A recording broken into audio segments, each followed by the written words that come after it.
खुश आमदीद सलाम, मैं हूं मेटिफाइड और आज मेरे पास तुम लोगों के लिए बहुत ज्यादा न्यूज़ है, तो वीडियो का एंड तक लाजमी देखना। और अगर चैनल पर नए हो तो सब्सक्राइब कर लेना, क्योंकि मैं इसी तरह पाकिस्तानी यूट्यूब कम्युनिटी में से रेगुलर न्यूज़ लाता रहता हूं। तो इसी के साथ आज की न्यूज़ की तरफ बढ़ते हैं। तो आज की सबसे पहली न्यूज़ हमारे यूट्यूब कम्युनिटी में से आ रही है, वो रही है माई चैनल वीडियो की तरफ से। तो रिसेंटली उन्होंने अपने यूट्यूब चैनल पे एक वीडियो अपलोड की, जिसका टाइटल आप लोग देख सकते हैं, I will not upload video anymore. तो इस वीडियो के अंदर बेसिकली उन्होंने ये बात की कि वो कब से वीडियोस बना रहे हैं। उनकी वीडियोस जो है एजुकेशनल वीडियोस होती हैं। वो यूट्यूब और फेसबुक दोनों पे वीडियोस अपलोड करते हैं, लेकिन रिसेंटली हुआ ये कि फेसबुक ने उनकी वीडियोस को रिस्ट्रिक्ट कर दिया। मतलब उनको वीडियोस अपलोड करने से फेसबुक पे रिस्ट्रिक्ट कर दिया। उसकी वजह उन्होंने ये बताई, फेसबुक वालों ने ये बताई कि बहुत ज्यादा लोगों ने आपकी वीडियो पे रिपोर्ट्स मारी हैं, जिसकी वजह से वो काफी ज्यादा डिमोटिवेटेड थे। उन्होंने ये कहा कि वो आप फेसबुक पे वीडियोस अपलोड नहीं किया करेंगे और सिर्फ यूट्यूब पे करेंगे। फर्दर उन्होंने बहुत कुछ कहा अपनी वीडियो में। तो अगर आप लोग ने देखनी है तो आप लोग जाकर देख सकते हैं, मैं नीचे लिंक डिस्क्रिप्शन में दे दूंगा। इसी के साथ साथ नेक्स्ट न्यूज़ यूट्यूब कम्युनिटी में से आ रही है, वो है tech.com की तरफ से। तो रिसेंटली हुआ है कि tech.com ने अपनी इंस्टाग्राम पर एक स्टोरी शेयर की टेक इंस्पिरेशन की, जिसमें उन्होंने ये कहा, हा पैसा बोलता है, पैसा लानत है ऐसे लोगों पर जो कंपनी से 2-3 हजार लेकर अपनी आखिरत बर्बाद कर रहे हैं। तो इसी बात का रिस्पॉन्स देते हुए और पूरा मामला एक्सप्लेन करते हुए tech.com के एक्सपोज करते हुए टेक इंस्पिरेशन अपने यूट्यूब चैनल पे एक वीडियो अपलोड की। उसके अंदर उन्होंने सारा मामला बताया। तो अगर आप लोगों ने वीडियो देखनी है तो आप लोग जाकर देख सकते हैं, मैं नीचे लिंक डिस्क्रिप्शन में दे दूंगा। इसी के साथ साथ नेक्स्ट न्यूज़ यूट्यूब कम्युनिटी में से आ रही है, वो है रजा समो की तरफ से। तो रिसेंटली अख्तर उसामा, जो कि पोस्ट मॉडर्न मंडेर के रजा समो के रेस्टोरेंट के सीईओ हैं, उन्होंने अपनी इंस्टाग्राम पर एक पोस्ट की, जिसके अंदर उन्होंने ये कहा, जिसके अंदर आप लोग देख सकते हैं कि डक्की भाई और रजा समो दोनों हैं। उसके अंदर उन्होंने ये कहा, we be dropping a hip hop album, good hang out after a while, babies at the rate of Ducky Bhai at the rate of Raza Samo. तो आप लोगों को क्या लगता है, इनकी जो हिप हॉप एल्बम आने वाली है उसके अंदर डक्की भाई और रजा समो दोनों फीचर होंगे? मुझे कमेंट सेक्शन में जरूर बताइएगा। इसी के साथ साथ नेक्स्ट यूट्यूब कम्युनिटी में से आ रही है, वो है कनेक्ट काशान की तरफ से। तो कनेक्ट काशान की बलोचिस्तान सीरीज व्लॉग्स एंड हो चुके हैं और अब तुर्की व्लॉग स्टार्ट हो चुके हैं। तो उसका फर्स्ट व्लॉग आ चुका है। अगर आप लोगों ने देखना है तो आप लोग जाकर देख सकते हैं, मैं नीचे लिंक डिस्क्रिप्शन में दे दूंगा। इसी के साथ साथ नेक्स्ट यूट्यूब कम्युनिटी में से आ रही है, वो है फहद डीन की तरफ से। तो यूट्यूब वाले ने फहद डीन की एक वीडियो रिमूव कर दी, उसके बारे में बताते हुए और अपनी नई आने वाली वीडियो के बारे में बताते हुए उन्होंने अपनी इंस्टाग्राम की स्टोरीज में ये कहा,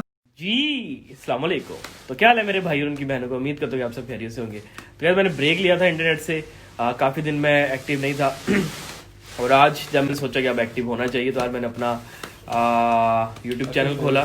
तो वहाँ पर मैंने देखा कि मुझे एक मेल आई हुई है और एक मेरी जो वीडियो है वो काफ़ी पुरानी थी, मेरे ख्याल से 1.5 साल पुरानी, वो उड़ा दी यूट्यूब ने। खैर वो मैंने मेल पढ़ी और वो बाद में मुझे वो जो थी वीडियो वो भी मैंने उसके बाद रिव्यू की, तो मुझे पता चला हाँ जी वो थोड़ी सी इनप्रोप्रिएट थी, वायलेशन कर रही थी, क्योंकि यूट्यूब की नई पॉलिसीज़ आई हैं उनके अगेंस्ट वो वायलेट कर रही थी। तो खैर कोई बात नहीं, बाकी अब से मैं एक्टिव होने वाला हूँ और कुछ दिन तक आ जाएगी वीडियो, तो आप लोगों ने हमारे साथ ऐसे बने रहना है, ओके। इसके अलावा फहद डीन ने अपनी इंस्टाग्राम की स्टोरीज में ये भी कहा कि वो अपनी कंट्रोवर्शियल वीडियोस भी डिलीट कर रहे हैं। उसके बाद उन्होंने एक सरप्राइज प्लान के बारे में भी बताया। उन्होंने अपनी इंस्टाग्राम की स्टोरीज में ये कहा, मैंने आप लोगों को बताया कि YouTube ने अपनी पॉलिसीज चेंज की हैं और वो काफ़ी ज़्यादा लोगों की वीडियोस रिमूव कर रहे हैं। तो इसी चीज़ को मद्देनजर रखते हुए मैं भी अपनी कुछ वीडियोस प्राइवेट करूँ, जो कि मुझे लगता है कि वायलेट कर सकती है उनकी पॉलिसीज के अगेंस्ट। और इस चैनल को मैंने बनाया था एंटरटेनमेंट पर्पज़ के लिए, तो इस पर एंटरटेनमेंट वीडियोज़ ही रहेंगी। तो कुछ मेरी कंट्रोवर्शियल वीडियोज़ भी मेरे चैनल पर मैं उनको भी रिमूव कर रहा हूँ।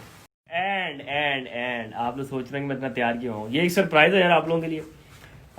बहुत जल्द आप लोगों को देखने को मिलेगा, तो जैसे ही वो रेडी हो जाएगा आप लोगों के सामने आ जाएगा, ठीक है। काम हो रहा है, कर रहे हैं, आप लोगों को एंटरटेन करने के लिए सपोर्ट करते रहो वो में याद रखो, ओके बाय। तो लेट्स सी कि ये क्या होने वाला है। इसी के साथ अब बात कर लेते हैं गेमिंग कम्युनिटी के बारे में। तो गेमिंग कम्युनिटी में हुआ सबसे पहले न्यूज आ रही है फ्री स्टाइल की तरफ से। तो रिसेंटली हुआ ये कि एफएस ब्लेड ने अपनी इंस्टाग्राम पर एक पोस्ट की, जिसके अंदर उन्होंने ये कहा, I am done with everything, depression से तंग आ गया हूँ, जो मेरे साथ हुआ चुप रह के बर्दाश्त करके। आज से कुछ दिन पहले हमारा इशू हुआ था और बातें और गालियां दी एक दूसरे को। आप सबको पता है कि मैं फ्री स्टाइल की गेमिंग हाउस में था और आईजी रिस्पेक्ट और आईजी बी सैमुराई भी दोनों वहीं थे और कोई नहीं था गेमिंग हाउस में। मैं इनकी टीम कुछ दिन पहले ही छोड़ चुका था, बट स्टिल हम बात वगैरह नहीं करते थे। उस दिन ग्रुप में बात होते होते रिस्पेक्ट और सैमुराई ने ऑलरेडी प्लान किया हुआ था मारने का और वीडियो बनाने का। इसके आगे जो भी हुआ आप लोगों के सामने है। मुझे सच में कुछ समझ नहीं आया और मेरी तबीयत हर चीज इन सब से अलग है। बट थिंक अगर आपके साथ कोई ऐसा करता और वीडियो बनाता, I am sorry all of you. किसी ने कोई स्टैंड नहीं लिया है फ्री स्टाइल की तरफ से। मैं मानता हूँ गालियां देना ओके, रेज में समझ आता है, फिर मारना भी, फिर ऊपर से वीडियो भी बनाना और उसको सबके साथ शेयर करना। सबके पास वीडियो है, हर बंदा मुझे शेयर कर रहा है। मेरी बस होगी, दिल में बात रख रख के मैं थक गया हूँ हर चीज से। इस दुनिया में सब मतलबी, सब कोई किसी का नहीं, सबको अपनी पड़ी होती, जिसका जो दिल करता है वो करता है। अब ये सारा मामला 15 दिन पुराना है और एफएस ब्लेड ने अब जाके अपनी इंस्टाग्राम पर पोस्ट की थी और इस सब को फ्री स्टाइल के मैनेजर ने अपनी लाइफ पर आगे एक्सप्लेन भी किया। उन्होंने कहा कि एफएस ब्लेड ने गालियां दी थी एफएस रिस्पेक्ट को, जिसपे वो गुस्सा हो गए और उन्होंने इसको मारा और उसके बाद सबने बैठ के मामला सॉर्ट आउट भी कर लिया था। एफएस रिस्पेक्ट ने सॉरी कर ली थी ब्लेड से और ब्लेड ने कहा कि कभी अगर ये वीडियो वायरल हुई तो ये मुझसे पब्लिकली माफी मांगेगा। इस पर एफएस रिस्पेक्ट ने ये कहा कि ठीक है मैं माफी मांग लूंगा। और अब एफएस ब्लेड ने ये स्टोरी लगाई, फैक्ट इज पहले कोई साथ नहीं देता और जब बंदा खुद स्टैंड लेता है तो सब आ जाते हैं। उसके बाद मैं आप लोग बता चलूं कि एफएस ब्लेड की वो जो इंस्टाग्राम की पोस्ट थी वो उन्होंने डिलीट कर दी बाद में, और वो वीडियो रिमूव इसलिए हुई क्योंकि वो कम्युनिटी गाइडलाइन के खिलाफ थी इंस्टाग्राम के। उसके बाद उनके मैनेजर ने ये भी बताया कि कोई ब्लेड को अपने लाइनअप में नहीं लेना चाहता था, कोई खिलाना नहीं चाहता था, और उन्होंने फिर इसको कंटेंट क्रिएटर बना दिया और बूट कैंप में रहने दिया। इवन आफ्टर उसने एफएस लीव कर दी थी पर वो जाना नहीं चाहता था। तो इस पूरे ड्रामे के ऊपर काफी लोगों ने रिएक्ट किया जो कि मैं आप लोगों को वन बाय वन दिखा देता हूँ। तो सबसे पहले एफएस बाबा ने अपनी इंस्टाग्राम पर स्टोरी लगाते हुए ये कहा, सब मेरे भाई जैसे हैं पर कोई स्टैंड नहीं लिया गया, लीविंग एफएस फ्रॉम नाउ। इसके एफएस ब्लैक ने अपनी इंस्टाग्राम की स्टोरी में ये कहा, ब्लेड वाली बात सुबह सबको आके बता दूंगा, ब्लेड को लाइव लेके। और इसी पर एफएस कशूफ ने भी अपनी इंस्टाग्राम पे स्टोरी लगाते हुए ये कहा, just a shame, leaving FS from now, we are with you bro. और इसी वीडियो को 247 गेमिंग ने अपनी इंस्टाग्राम पर शेयर करते हुए ये कहा, आपको कोई माँ की गाली दे, वो भी जब आपकी माँ दुनिया में नहीं, तो आपको कैसा लगेगा। और इसी पर रिएक्ट करते हुए अहमद अपनी इंस्टाग्राम की स्टोरी में ये कहा, respect, zero respect for you, shame on you, we are with you IGFS blade. इसके अलावा टीन वुल्फ पबजी ने अपनी इंस्टाग्राम की स्टोरी में ये कहा, stay strong at the rate of IGFS blade, at the rate of free style e sports. अगर ये वीडियो नहीं लगाता तो no action, as card one of the best org in Pakistan. तो आप लोग इस मामले के बारे में क्या कहते हैं मुझे कमेंट सेक्शन में जरूर बताइएगा। इसी के साथ साथ नेक्स्ट न्यूज गेमिंग कम्युनिटी में से आ रही है और ये एफएम रेडियो गेमिंग की तरफ से। तो एफएम रेडियो गेमिंग ने GTA 5 की स्ट्रीम करना स्टार्ट कर दी है, जैसा कि मैंने आप लोगों को बताया था कि वो स्ट्रीम करेंगे, जिसपे उनको काफी अच्छा रिस्पांस मिला। और अपने चैनल की अचीवमेंट शेयर करते हुए उन्होंने अपनी इंस्टाग्राम की स्टोरी में ये कहा, अल्हम्दुलिल्लाह फर्स्ट टाइम PUBG के बाद GTA 5 पे 3K watching, thank you everyone इतने सपोर्ट करने के लिए। तो congratulations to FM radio gaming for that. इसी के साथ अब बात कर लेते हैं हिप हॉप कम्युनिटी के बारे में। तो हिप हॉप कम्युनिटी में सबसे पहले न्यूज आ रही है हाशिम नवाज की तरफ से। तो फाइनली हाशिम नवाज का जैसा कि बताया था थर्ड ट्रैक भी आने वाला था, तो भी फाइनली आ चुके हैं। इस ट्रैक का नाम है आसरा। तो अगर आप लोग ने सुनना है तो आप लोग जाकर सुन सकते हैं, मैं नीचे लिंक डिस्क्रिप्शन में दे दूंगा। इसी के साथ साथ next news hip hop community में से आ रही है वो ये जैन अफजल की तरफ से। तो इनका रैप सॉन्ग हमेशा जो कि काफी लेट था वो फाइनली आ चुका है। इनके रैप सॉन्ग को जरूर चेक मारना, मैं नीचे लिंक डिस्क्रिप्शन में दे दूंगा। इसी के साथ साथ next news hip hop community में से आ रही है वो ऑल अबाउट यंग स्टर्नर्स की तरफ से। तो इनकी भी खजाना का एक और न्यू ट्रैक तेरी याद आ चुका है। अगर आप लोगों ने सुनना है तो आप लोग जाकर सुन सकते हैं, मैं नीचे लिंक डिस्क्रिप्शन में दे दूंगा। इसी के साथ अब बात कर लेते हैं एनिमे न्यूज के बारे में। तो एनिमे न्यूज में सबसे पहले न्यूज आ रही है ब्लैक क्लोवर की तरफ से। तो इस एनिमे की एपिसोड 158 भी फाइनली आउट हो चुकी है। अगर आप लोगों ने अभी तक नहीं देखी तो आप लोग जाकर देख सकते हैं। इसी के साथ साथ नेक्स्ट न्यूज एनिमे कम्युनिटी में से आ रही है वो the day I become a God की तरफ से। तो इस एनिमे के ऑथर ने सडनली अपना ट्विटर अकाउंट डीएक्टिवेट कर दिया विदाउट टेलिंग द रीजन। तो इसी के बारे में बात करते हुए सेनपाई सोर्सेज ने अपनी इंस्टाग्राम पर पोस्ट करते हुए ये कहा, rumours are that Jun Maeda deactivated his Twitter account after the backlash on his recent work the day I become a god ending. Jun Maeda previously stated I strive to make the day I become a god the most heart breaking anime of all time. लेकिन हुआ ये कि वो जो ending थी वो इतनी sad और इमोशनल नहीं थी। इसके अभी तक कोई स्टेटमेंट नहीं है एनिमे स्टाफ की तरफ से कि इस एनिमे के ऑथर किधर गायब हो गए हैं। इसी के साथ साथ नेक्स्ट न्यूज एनिमे कम्युनिटी में से आ रही है वो Kaguya Sama love is war की तरफ से। तो इस मांगा की अचीवमेंट शेयर करते हुए एनिमे कॉर्नर न्यूज ने अपनी फेसबुक पे ये पोस्ट किया, news congratulations to AKA Akasaka for this achievement, let's hope that we'll get to see the entire manga adopted into anime. इसी के साथ साथ नेक्स्ट न्यूज एनिमे कम्युनिटी में से आ रही है वो suppose a kid from the last dungeon boonies move to a starter town की तरफ से। तो इस लाइट नॉवल को भी एनिमे अडॉप्टेशन मिल चुकी है। इसकी कितनी एपिसोड होने वाली है उसके बारे में बताते हुए एनिमे ट्रेंडिंग ने पोस्ट करते हुए ये कहा, suppose a kid from the last dungeon boonies move to a starter town will have 12 episodes anime production Liden films. इसी के साथ साथ नेक्स्ट न्यूज एनिमे कम्युनिटी में से आ रही है वो अटैक ऑन टाइटन की तरफ से। तो जैसा कि मैंने आप लोगों को बताया था कि अटैक ऑन टाइटन मांगा एंड होने जा रही है, तो उसी पर उसके ऑथर ने कमेंट दिया अपना, तो उसी को एनिमे सनपाई ने शेयर किया और आप लोग देख सकते हैं। इन शॉर्ट वो ये कह रहे हैं कि 3 इयर्स का प्लान था एंड करने का मांगा का और फाइनली पूरा हो रहा है। और उसके उन्होंने ये कहा कि you will be satisfied by the end. तो लेट्स सी कि इसकी एंडिंग कैसी होने वाली है। इसी के साथ साथ नेक्स्ट न्यूज एनिमे कम्युनिटी में से आ रही है वो बर्जर की तरफ से। तो ये एक जापानीज मांगा सीरीज है जिसके चैप्टर्स जो है वो काफी देर बाद आते थे और इन्होंने चैप्टर 362 पे छोड़ दिया था और फाइनली ये बताते हुए कि दोबारा से रिज्यूम करें चैप्टर 363 से। एनिमे कॉर्नर न्यूज ने अपनी फेसबुक पे ये पोस्ट किया जिसके अंदर ये कहते हैं which releases on January 22 this year. तो लेट्स सी कि ये कैसा होने वाला है। इसी के साथ अब बात कर लेते हैं कुछ अचीवमेंट्स के बारे में। तो अचीवमेंट्स में सबसे पहले आ रहे हैं वाजिद एकेडमी, तो उन्होंने क्रॉस कर लिया 1K सब्सक्राइबर्स। शिकारी भाई ने क्रॉस कर लिया 1K सब्सक्राइबर। मिस्टर एच ने क्रॉस कर लिया 2K subscribers. Medicos visual medical lectures ने क्रॉस कर लिया 2.5K subscribers. Memes bye Suleman ने क्रॉस कर लिया 15K सब्सक्राइबर्स। मोहम्मद 95S ने क्रॉस कर लिया 30K सब्सक्राइबर्स। अबुलोग्राफी ने क्रॉस कर लिया 60K सब्सक्राइबर्स। 20X किड ने क्रॉस कर लिया 60K सब्सक्राइबर्स। और आज की सबसे बड़ी अचीवमेंट जो हमारे YouTube कम्युनिटी में से आ रही है वो जाबिर बंगश की तरफ से, तो उन्होंने क्रॉस कर लिया 100K सब्सक्राइबर्स। तो congratulations and best of luck for the future. तो बस आज के मैं इतनी न्यूज़ थी। अगर आपको वीडियो पसंद आया तो लाइक करो, सब्सक्राइब करो और शेयर करो। और इसी के साथ मैं मिलता हूँ तो अगली वीडियो में।